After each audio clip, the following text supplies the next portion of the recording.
Salut Laurent. Salut Pablo. Merci d'avoir accepté mon invitation. Laurent, t'es comédien, t'es membre et même co-directeur artistique de la compagnie Le Pas de l'Oiseau. T'es aussi co-animateur du groupe de travail du parti L'Après sur les médias et la culture. C'est de ça dont j'ai envie de parler avec toi aujourd'hui parce que on voit une offensive, même des offensives de la droite et de l'extrême droite à l'égard à la fois de la presse, des médias et de la culture. Tous azimuts, enfin je veux dire, à la fois lorsqu'ils ont le pouvoir, je pense notamment dans les villes et dans les régions, dans les collectivités locales, ils sapent les subventions qui sont allouées au secteur culturel. Et l'extrême droite, et la droite d'ailleurs, est en train de s'attaquer à l'audiovisuel public pour essayer de, dans leur tête je pense, reformater la façon dont est produite l'information publique. Comment toi tu te positionnes par rapport à ça? Qu'est-ce que tu penses que ça dit du moment que l'on est en train de vivre? Qu'est-ce que ça dit au fond de l'état de notre société sur ces sujets-là, culturels et médiatiques? Oui, on est en train de traverser un moment un petit peu tragique. J'ai la chance de travailler dans le secteur culturel depuis bientôt une trentaine d'années. Il y avait par le passé des attaques à des endroits. Dans le mouvement syndical, on s'est toujours battu pour le budget de la culture, des attaques sur les droits des salariés, notamment sur l'intermittence du spectacle. Il y a aussi, depuis maintenant une dizaine d'années, des contre-feux culturels dans le combat politique, c'est-à-dire pour ne pas parler de la question du partage des richesses, pour ne pas parler de là, on a toujours eu à droite, mais de plus en plus depuis quelques années, si on parlait de l'islam, si on parlait de la sécurité, si on parlait et puis de tous ces sujets culturels, la question du mariage pour tous. Mais j'ai pas l'impression qu'à gauche, on ait vraiment pris la mesure du glissement général de toute une partie, à la fois des classes politiques de droite et d'extrême droite, et à la fois de l'industrie, des grands chefs d'entreprise, des milliardaires français. Il y a un basculement politique avec ce qui s'est passé dans la région Pays de la Loire, même si Laurent Wauquiez a annoncé un petit peu ça en Auvergne-Rhône-Alpes. Quand Christelle Morancé baisse les budgets de la culture, enfin plus que baisse, moins 75%, attaque très frontalement le secteur culturel. Dans les Pays de Loire. Dans les Pays de la Loire, dont elle est présidente de la région, elle est tout de suite félicitée par Édouard Philippe. En la nommant vice-présidente de son parti. Édouard Philippe, qui est normalement le candidat pour la présidentielle de ce que certains appellent le centre-droit. Et c'est là où on voit que le glissement est général, c'est-à-dire que ça dépasse largement la question de l'extrême droite. Donc il y a une attaque sur les budgets, mais cette attaque sur les budgets, elle se fait sur un argumentaire. C'est pas seulement on n'a plus d'argent, c'est l'austérité, comme on l'a eu souvent, mais c'est aussi, d'une part, finalement, pourquoi on subventionnerait l'art? Pourquoi on subventionnerait la culture? Si on ne subventionne pas, il n'y aura que les meilleurs qui vont survivre. C'est un peu laisser-les s'entretuer et on gardera les meilleurs artistes, ce qui est évidemment entièrement faux. Le secteur culturel est entremêlé, c'est une filière et on voit bien que les grands artistes de demain qui font l'image de la France, etc., sont souvent des artistes qui ont été subventionnés, aidés en proximité. On voit Thomas Joly, qui est cité comme exemple en permanence sur la cérémonie d'ouverture des JO, qui est un pur produit du théâtre public français. Mais la deuxième attaque, donc la question de laisser faire le marché finalement, pourquoi, puisque c'est un marché, la culture. Alors, on pourrait débattre sur la définition de ce périmètre de la culture. Laissons faire le marché. Et puis la deuxième attaque, qui est une attaque culturelle, et c'est bien là le problème, et c'est bien là l'enjeu, c'est un enjeu sur quelles histoires on se raconte. Et en fait, la droite, mais encore plus l'extrême droite, mène une bataille, pas seulement sur les budgets, mais sur le contenu des œuvres elles-mêmes. Et on voit bien tout ce qui a été démonté par différents journaux, et notamment par l'UMA, sur le milliardaire Sterren qui investit. Il investit dans la culture. Il désinvestit pas, il investit. Il met de l'argent dans la culture et il fait des choix en disant mais qu'est-ce qu'on doit cette espèce de truc sur les repas français. Alors je sais pas trop ce que ça veut dire. Les banquets, voilà, qui bien souvent bernent des gens sur les territoires et parfois à leur corps défendant. C'est pas toutes les personnes qui participent à ces repas sont pas tous fascistes, mais souhaitent réinterpréter ce que pourrait être la culture française. Ce qu'on se dit, nous, dans notre groupe de travail, et qui est vraiment cette espèce de tragédie, si on ne réagit pas, c'est que, d'une part, les attaques budgétaires qui sont en débat à l'Assemblée nationale en ce moment détricotent finalement le maillon le plus essentiel de ce qu'on appelle la décentralisation culturelle, c'est-à-dire toutes les associations de proximité, tous les radios associatives, toute la richesse de ce qu'on appelle le tiers secteur de la culture, qui n'est pas l'État, les collectivités, et qui n'est pas le marché lucratif, c'est-à-dire tout ce qui fait le foisonnement, notamment du secteur associatif français, qui représente des milliers et des milliers d'emplois, qui représente des compagnies de théâtre, mais aussi des festivals dans les villages, enfin, voilà, ou dans les quartiers populaires, etc.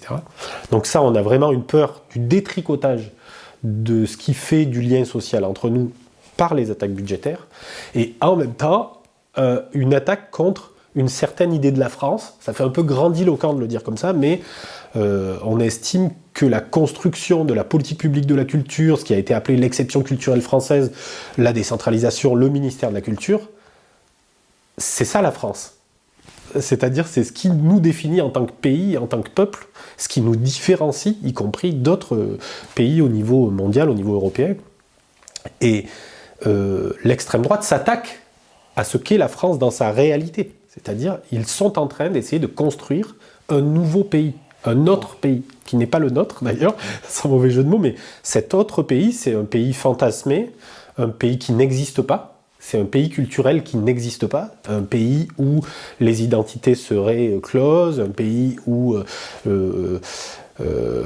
finalement cette espèce de rapport au territoire serait un rapport au territoire complètement fantasmé, quoi, une espèce une réécriture y compris de l'histoire de France. Enfin voilà, toute cette chose-là. Et qui va très bien, et c'est là où vraiment capitalisme et extrême droite sont en train de se rencontrer. Il faut qu'on ait une réaction politique la plus forte possible pour tenir tête à ce qui est en train de nous arriver, qui va très bien avec une marchandisation de la culture. C'est-à-dire qu'en fait, ces deux choses-là s'entendent très bien. Les milliardaires peuvent à la fois investir dans des organisations de type reconstitution historique, avec des gros guillemets, et à la fois mettre de l'argent dans des festivals, ou dans le cinéma français, ou dans l'édition française, et on voit que cette emprise souterraine, à la fois des milliardaires et de l'extrême droite, enfin de moins en moins souterraine d'ailleurs, sur l'accaparement d'un marché lucratif, la partie rentable de la culture, ça va très bien avec cette montée en puissance de Bardella, de toute cette espèce d'idée que de toute manière l'extrême droite va gagner les élections, etc. Donc l'enjeu culturel est un enjeu qui dépasse les professionnels de la culture et qui dépasse très largement le secteur culturel. C'est un enjeu de choix de société, quoi.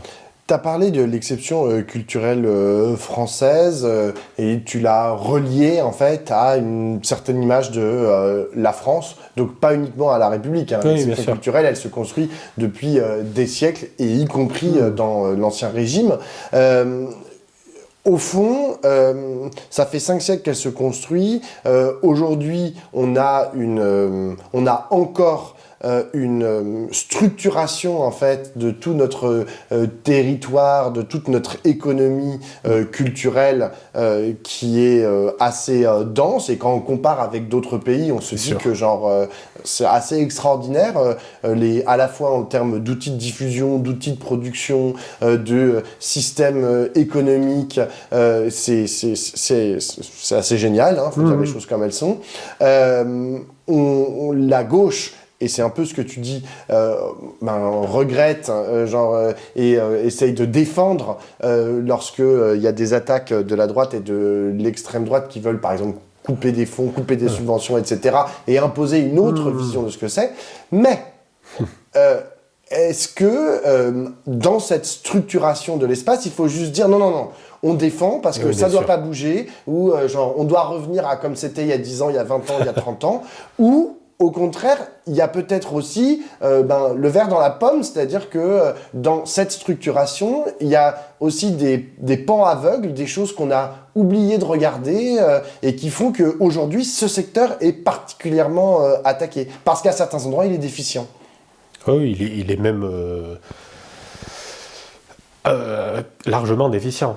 C'est une très très bonne question. C'est-à-dire qu'on est à la fois dans une nécessité de mettre en perspective une certaine idée de la France et de dire que on a le droit d'être fier de cette France-là et de cette exception culturelle, juste 2 mots là-dessus, qui est d'extraire des pans de l'économie de la concurrence libre et non faussée.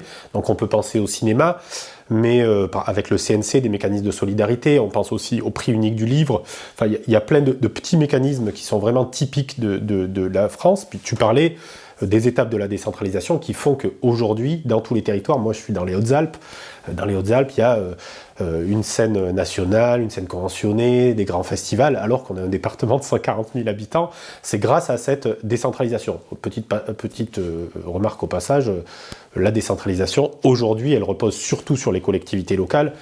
L'État est complètement défaillant, les DRAC sont affaiblis, le ministère de la Culture, en tant que ministère qui pourrait jouer un rôle dans cette animation de la vie culturelle sur les territoires, est complètement incapable d'être un acteur. Le ministère de la Culture est incapable d'être un acteur sur les territoires puisqu'il est affaibli. Il n'y a pas assez de salariés qui sont très très maltraités d'ailleurs. L'exception culturelle, la vie culturelle des habitants de ce pays repose sur leur capacité à s'auto-organiser sur les territoires et à porter les collectivités, via leurs collectivités locales, des projets culturels. Mais revenons à ta question. Je pense que il y a un virage dans le débat sur la politique culturelle qui a lieu depuis une vingtaine d'années et sur lequel le groupe de travail de l'Après souhaite vraiment trancher et pousser la gauche à passer une étape, passer un level, comme on dit en jeu vidéo. Pour passer ce level, il faut qu'on regarde droit dans les yeux ce qui ne va pas. Et je l'ai dit avec un petit peu de provocation lors d'un hommage à Jacques Ralit. Je pense que Jacques Ralit, aujourd'hui, fondateur des États généraux de la culture, serait heureux qu'on le provoque un peu et qu'on aille un petit peu plus loin que cette pensée-là qui est issue des années 80-90. On a des salles de spectacle avec un public majoritairement blanc, issu de la classe moyenne culturelle ou de la bourgeoisie culturelle.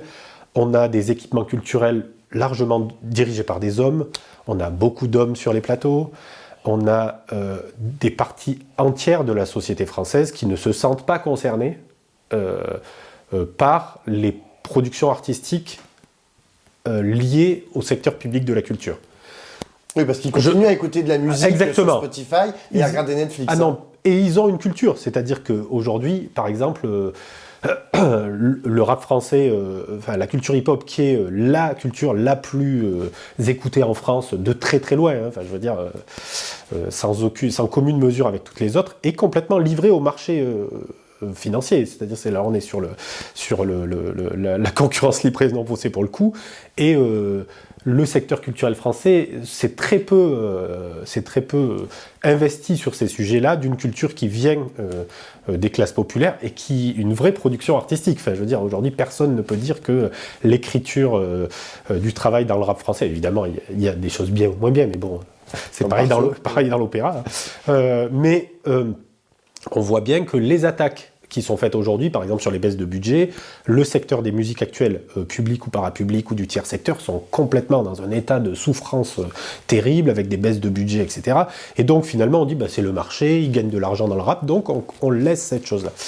Mais ce que je veux dire par là, c'est que globalement, il y a une notion qui s'est imposée petit à petit et qui ouvre à bien des discussions dans notre secteur, c'est la notion de droit culturel, qui provoque un petit peu un renversement du regard sur la culture, mais qui ne règle pas toutes les questions, mais qui est très importante pour nous, celle de dire, en fait, on ne se bat pas pour uniquement démocratiser un accès à la culture, même s'il faut le faire, même s'il faut le rendre le plus accessible possible sur les territoires, mais on se bat pour garantir un accès aux droits culturels. Et garantir un accès aux droits culturels, c'est à la fois c'est garantir le fait à ce que chacun, on est tous porteurs d'une culture, et ce que garantit l'État ou les services publics, etc., c'est le fait d'être en mouvement sur nos propres cultures, sur nos propres rapports à la fois nos identités, mais surtout à ce qu'elles pourraient devenir. C'est-à-dire, c'est pas seulement vous avez une culture, moi je viens des Hautes-Alpes, alors il y a la musique traditionnelle, et, Dieu sait que je le défends, mais c'est pas seulement dans un univers clos, mais de les vivre et de les habiter. Par exemple, on travaille sur la question des lieux.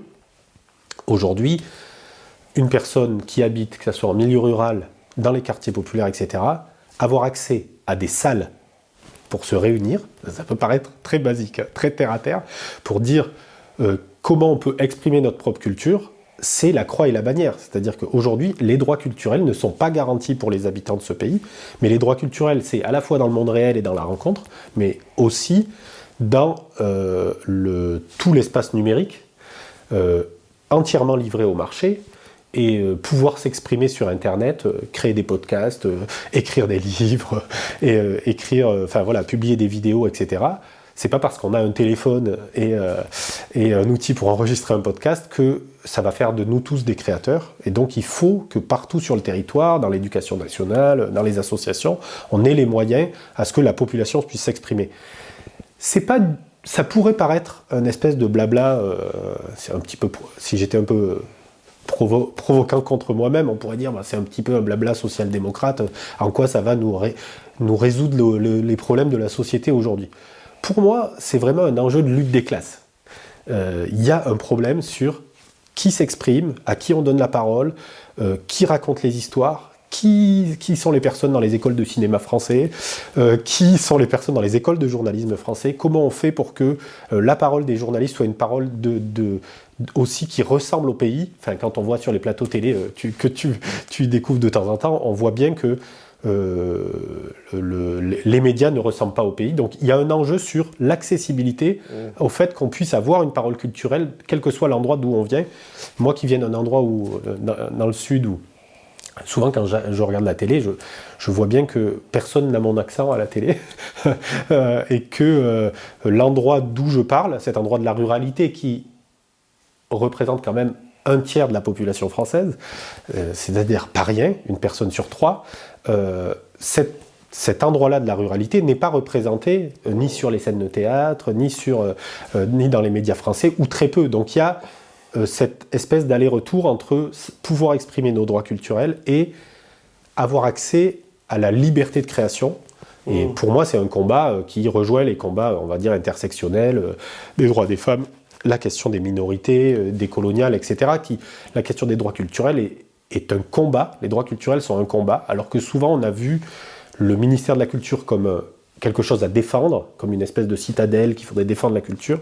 On propose avec l'après de s'emparer de cette histoire longue du ministère de la Culture et des politiques publiques de la culture pour l'articuler à un combat politique, pour dire la liberté de création, la liberté d'expression, elle s'incarne aussi dans le fait que le peuple puisse être lui-même acteur de ses propres récits, quoi. Mais si je puis me permettre, je trouve que ce que tu dis, c'est pas contradictoire, mais je trouve que tu parles de deux choses à des échelles différentes. C'est-à-dire que tu me dis, les droits culturels, c'est en gros pour que chacun puisse trouver le moyen de s'exprimer, culturellement. Tous les groupes sociaux divers et variés. Et tu me cites cet exemple de des gens qui voudraient, par exemple, avoir accès à une salle où ils pourraient s'exprimer. D'accord.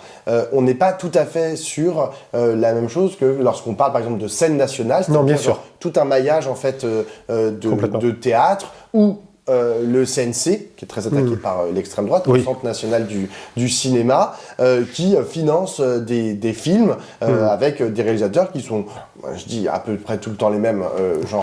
Il y a une concentration, là, il y a c'est pas tout le temps les mêmes, parce qu'il y a des nouveaux entrants, puis il y a sûr. des primes qui sont données pour les premiers films, etc.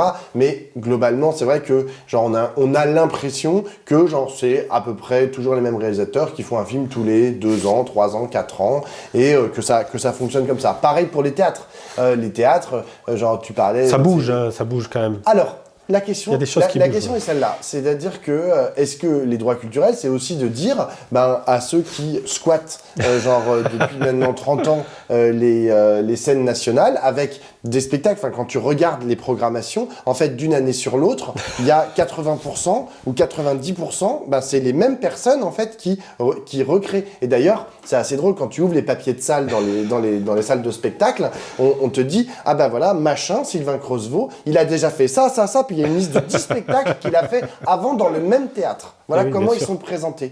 Et est-ce que ça veut dire, excusez-moi, monsieur Creusevaux, excusez-moi, monsieur je sais pas quoi, faut laisser la place, en fait, aux autres, et la vitalité, elle vient aussi du fait que, ces gens-là laissent la place. Et je te dis ça, je cite particulièrement les théâtres, parce que c'est assez intéressant, mais les théâtres publics ont un taux de remplissage exceptionnel. Incroyable. Exceptionnel. Bien sûr. C'est-à-dire que les salles sont pleines. Exactement. Les salles sont pleines, Plus il y a que jamais. énormément de spectacles. C'est-à-dire que ils remplissent, c'est absolument hallucinant la diffusion sur tout le territoire français. Hein. Bien sûr. On a à peu près, on a 200 salles, même plus de 200 salles, que ce soit des centres dramatiques nationaux, des centres chorégraphiques nationaux, des scènes nationales sur tout le territoire.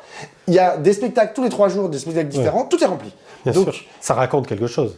Alors c'est merveilleux. Ça raconte quelque chose, et en même temps, comme tu l'as dit, les gens ne sont toujours pas représentés. Exactement. Donc qu'est-ce qu'on fait ? C'est un vrai sujet. Qu'est-ce qu'on fait ? Déjà, la première chose, c'est que on voit bien qu'il y a un enjeu budgétaire. Enfin, d'abord, il faut commencer par ça. C'est-à-dire qu'aujourd'hui, les théâtres sont attaqués, il y a des baisses du nombre de levées de rideaux, c'est-à-dire du nombre de représentations dans les théâtres qui est terrible. Juste pour donner quelques informations, quand on attaque le budget de la culture, c'est une chose, mais on attaque aussi en ce moment les collectivités territoriales. Et bien souvent, tu parles des scènes nationales, il y a aussi les scènes conventionnées et les scènes municipales, et on voit bien que dans les théâtres municipaux, il y a un budget qui est en train d'être contraint, à la fois pour des raisons, on en parlait, politiques, parfois des théâtres qui sont entièrement privatisés, mais ça c'est encore un autre sujet, et livrés au privé, mais des théâtres qui vont faire moins de spectacles. Alors là c'est vraiment le grand paradoxe, alors qu'on pourrait en faire le double, il y aurait le double de spectateurs. Donc, pour qu'il y ait plus d'artistes représentés, il faut qu'il y ait plus de représentation. Ça, c'est la première chose. Une des questions aussi qui nous sont posées, moi j'ai la chance de pouvoir programmer des artistes, je dois recevoir 15 ou 20 mails par jour de propositions de spectacles à découvrir, etc. Et quand on est programmateur, parfois on se dit, mais comment c'est possible qu'il y ait autant d'artistes dans ce pays ? Et c'est une bonne nouvelle. C'est-à-dire que quand on est programmateur, on dit, pétard, il y a quand même beaucoup d'artistes, je ne vais jamais réussir à tous les voir. Et donc la question, c'est la question de la diffusion et de qui décide. Donc d'abord, augmenter le nombre de spectacles, se poser des questions sur où sont joués les spectacles, parce qu'évidemment, il y a les grandes scènes. Quand je parle des droits culturels, ça ne résout pas la question de l'art. C'est-à-dire que l'art professionnel, les droits culturels, ça dépasse largement les questions d'une politique publique liée à la création artistique. Le milieu de la création artistique a à se réformer, notamment, je pense, en veillant sur les nominations, mais c'est déjà le cas en grande partie sur le fait que la société soit représentée dans la direction des équipements, qu'il y ait une rotation aussi de certains responsables. Après, tu me feras pas dire qu'il faut mettre à la retraite certains artistes. Je pense que les artistes, on a la chance d'avoir des très grands metteurs en scène en France, mais on a aussi la chance, parallèlement, d'avoir de très grandes écoles de théâtre et partout sur le territoire, qui chaque année font émerger de nouveaux metteurs en scène qui arrivent sur le territoire, de nouveaux auteurs, autrices, et ces autrices-là, il faut qu'ils trouvent leur place. Je pense qu'il y a aussi un enjeu pour moi, non seulement il n'y a pas trop d'artistes, mais le fait qu'il n'y a jamais eu autant d'artistes en France. Dans toute l'histoire de France, il n'y a jamais eu autant d'artistes. C'est une bonne nouvelle pour le pays. Par contre, il y a trop d'artistes précaires. Il y a trop d'artistes dans des situations, mais alors, terribles. Et je pense que l'État doit se poser la question dans sa globalité à partir du ministère de la Culture de comment l'art infuse dans la société. On voit très bien qu'il y a des écoles dans nos territoires, que ce soit dans les quartiers populaires ou en territoire rural, où les enfants ne voient pas un spectacle par an, n'ont pas accès au théâtre, ne rencontrent pas d'artistes. Donc il faut des artistes en lien avec le milieu scolaire, il faut des artistes dans l'entreprise, il faut que le ministère de la Culture travaille avec les comités d'entreprise pour refonder cette mission entre le monde du travail et les artistes. Il peut y avoir une réflexion féconde sur quels sont nos métiers, comment on travaille ensemble, qu'est-ce que ça veut dire s'impliquer, qu'est-ce que ça veut dire la souffrance au travail aujourd'hui. Je pense que les artistes ont à être présents dans le monde du travail. On pourra parler des prisons, on pourrait parler des enjeux liés à l'environnement, etc. Il pourrait y avoir une diffusion de l'art, moi je parle du spectacle vivant, mais on pourrait étendre ces sujets-là à la presse, au journalisme, mais aussi aux artistes plasticiens, aux romanciers, aux écrivains. Le fait que l'art se diffuse partout dans la société, ça n'a qu'un seul impact lumineux, c'est d'œuvrer aux émancipations humaines. Parce que le projet politique de la gauche, c'est pas...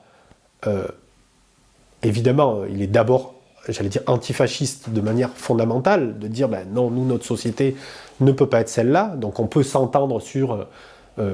qu'est-ce que serait une république à minima, une démocratie à minima, et j'espère qu'on pourra encore s'entendre, y compris avec des gens de droite, sur l'idée qu'il y a un service public de la culture dans ce pays, que l'exception culturelle française, c'est le socle de notre République, etc.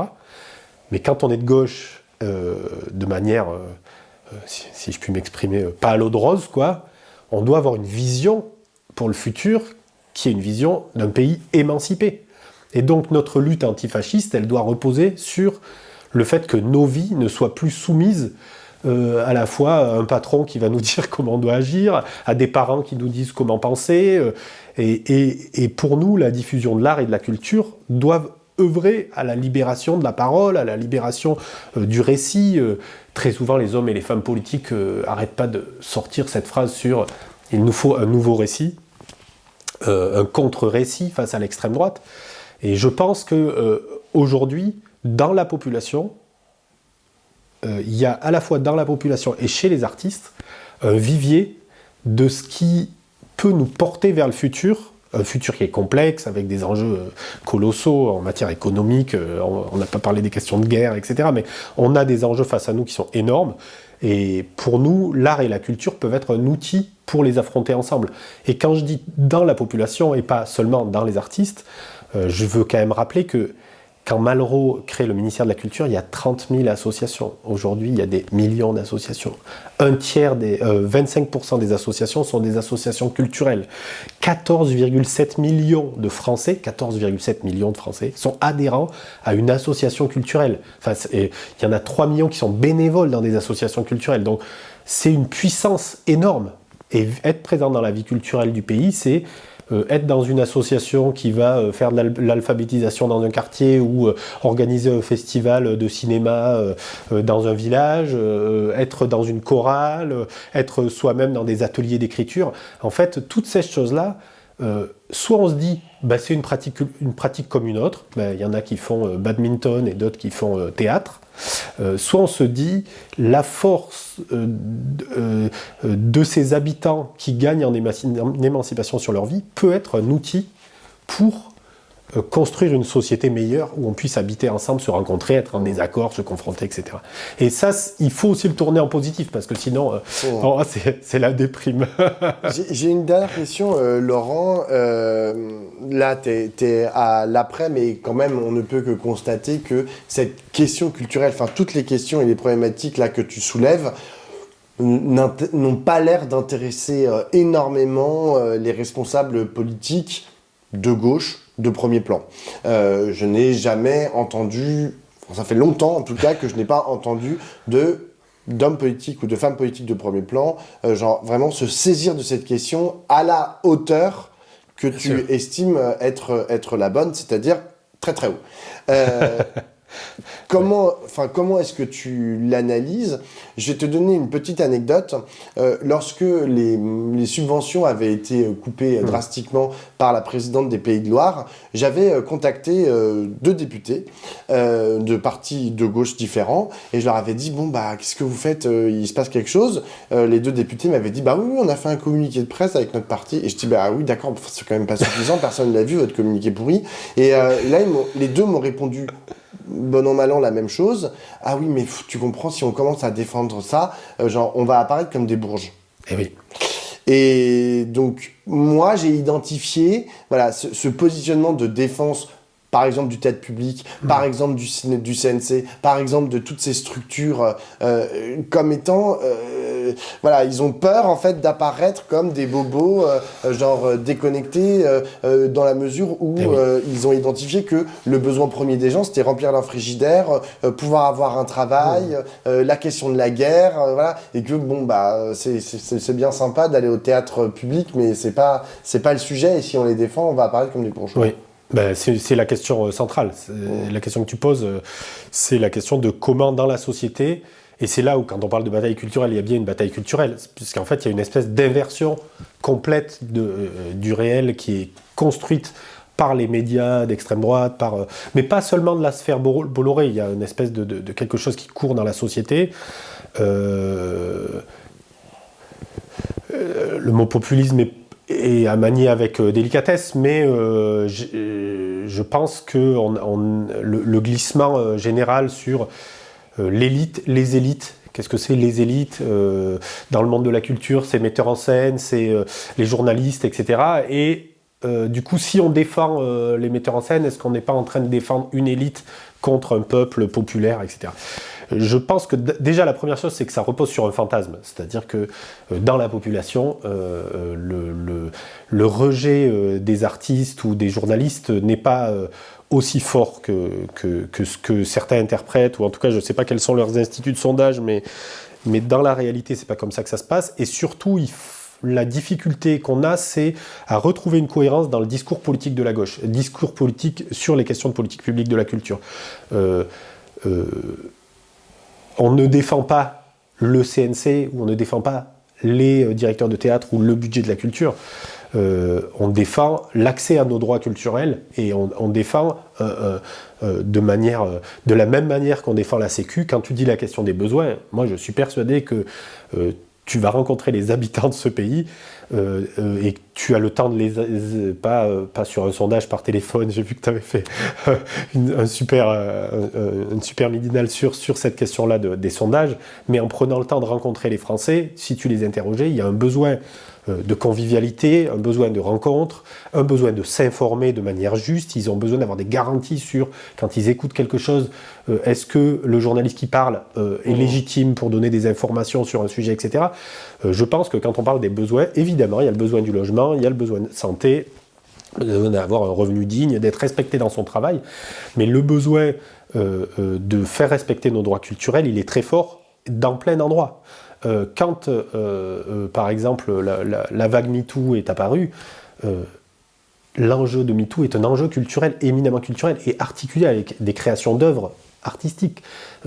Quand on dit c'est une libération de la parole, d'abord c'était une libération de l'écoute, surtout, on s'est mis à écouter des paroles qui étaient données, mais surtout quand on défend les budgets de la culture, les metteurs en scène, etc., c'est permettre à ce que toutes ces paroles, parfois minorisées, parfois exclues. Je parlais de la ruralité, on peut parler évidemment de toutes les minorités qui existent dans ce pays, le film par exemple sur le combat de AIDS, par exemple sur la lutte sur le VIH, pour moi, 120 battements par minute. 120 je cherchais le nom, 120 battements par minute, pour moi, habitant des Hautes-Alpes, né en 78, j'ai découvert un truc qui me fait habiter dans ce pays. Donc quand on défend le budget de la culture, on ne défend pas juste des professions, on défend une vision du monde. Et je pense que si on veut gagner les élections, ce qui est quand même l'objectif, c'est qu'il va falloir faire 51% au second tour. On n'aime pas la 5e République, mais de fait, il y a une élection présidentielle qui arrive. Il faudra que nos candidats et nos candidates soient porteurs de cette vision-là, d'une manière claire. D'abord, sur une certaine vision de la France, de la République, et ensuite dans une vision de ce qu'elle pourrait devenir dans le futur, d'une visée. Hier, j'ai pu participer à une rencontre avec Alexis Corbière sur l'histoire de la sécurité sociale. Une chose qu'on ne nomme pas souvent dans le combat pour la sécurité sociale, mais qui pour moi est le même sujet dans le combat culturel, c'est la question de la visée. Les gens qui se sont impliqués dans le Front populaire ou dans la lutte antifasciste étaient animés par l'idée qu'une autre société pourrait advenir. Et bien souvent, la dureté du combat politique, on voit ce qui se passe à l'Assemblée nationale, en matière culturelle, c'est tellement déprimant parfois, c'est tellement dur qu'on est en train de se battre pied à pied, point par point. Du coup, les enjeux de la visée de quelle société on voudrait construire, on l'oublie parfois. Alors que les habitants sur le terrain, les gens dans les associations, les gens qui se battent dans l'économie sociale et solidaire, les gens qui font vivre les radios associatives, ils aimeraient être portés par un idéal plus fort et parfois qui pourrait apparaître lointain, mais qui nous aide le matin à nous lever pour nous dire on se bat pour ce monde meilleur qu'on veut construire. Et donc c'est le combat que l'après mène à l'intérieur d'un combat pour l'unité. On voit bien qu'on est enfermé, juste deux mots là-dessus, c'est important, mais enfermé dans cette espèce de tête-à-tête Mélenchon-Glucksmann. Le peuple de gauche est complètement abasourdi par cette hypothèse-là, de dire comme s'il n'y avait que deux hypothèses pour ce qui nous arrive. Donc on œuvre... Je pense que Glucksmann, maintenant, c'est bon. Bon, oui, bah ça, ils vont... J'ai peur pendant un temps, on va plus en parler. Pendant quelques temps, on va plus en parler, mais il y a peut-être une autre hypothèse qui est du même genre, social-libéral, même, je dirais, plus que social-démocrate, qui risque d'émerger. Nous, on se bat à l'après, pour l'unité de la gauche, mais pas pour... additionner des logos sur une affiche, évidemment, mais pour construire d'abord un programme ensemble, pour essayer à partir des territoires à ce que les citoyens s'impliquent, débordent les partis politiques, débordent les appareils politiques, pour dire, en fait, face à tout ce qui nous arrive, il faut qu'on se rassemble sur un programme qui soit radical. On avait cette base-là du programme du NFP, qui est quand même un socle à partir duquel on peut discuter, qui est un peu le minimum sur lequel on peut se rassembler. C'est ce qui a été décidé par ce qui s'appelle le Front populaire 2027. C'est pas simple, c'est un combat, on ne dit pas que c'est facile. Évidemment, la primaire, c'est pas idéal, mais pour l'instant, pour départager des candidats, on n'a pas trouvé mieux. On aimerait trouver un mode de scrutin qui fasse qu'on s'écharpe pas ensemble.